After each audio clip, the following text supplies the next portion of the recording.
এই মুহূর্তের সবথেকে বড় খবর, সুপ্রিম কোর্টে সিঙ্গুর মামলায় বড় ধাক্কা খেলেন মমতা বন্দ্যোপাধ্যায়। গতকালই প্রধানমন্ত্রী নরেন্দ্র মোদী সিঙ্গুরে জনসভা করেছেন, আর আজকে সুপ্রিম কোর্টে সিঙ্গুর মামলায় মুখ পুড়ল মমতা বন্দ্যোপাধ্যায়ের সরকারের। হাত পা বেঁধে দিল সুপ্রিম কোর্ট।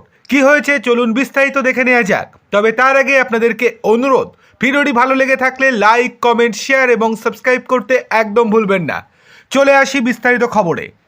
সিঙ্গুর মামলায় ফের মুখ থুবড়ে পড়ল রাজ্য সরকার। সালিসি আদালতের বিচারকের বিরুদ্ধে রাজ্য সরকার যে অভিযোগ তুলেছিল, সেই মামলায় কলকাতা হাইকোর্ট যে রায় দিয়েছিল তাই বহাল রেখেছিল সুপ্রিম কোর্ট, এবং আরবিট্রেটরের রায় বহাল রেখে শীর্ষ আদালত জানিয়ে দিয়েছিল টাটাদের 765 কোটি টাকার ক্ষতিপূরণ দিতে হবে রাজ্য সরকারকে। আর তাতে করে বিপদে পড়েছিল মমতা বন্দ্যোপাধ্যায় সরকার।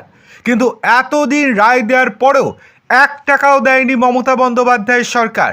সেই জন্য টাটা গ্রুপ মমতা বন্দ্যোপাধ্যায় সরকারের বিরুদ্ধে আদালত অবমাননার মামলা দায়ের করেছিল। সেই মামলায় সুপ্রিম কোর্ট থেকে কড়া নির্দেশ দিল মমতা সরকারের বিরুদ্ধে। সেখানে পরিষ্কার জানিয়ে দেওয়া হয়েছে 1 মাস সময় দেওয়া হয়েছে রাজ্য সরকারকে।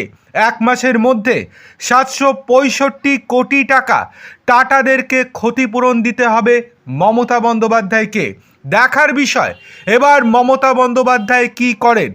বারংবার সুপ্রিম কোর্টের নির্দেশ অমান্য করেই চলেছে রাজ্য সরকার।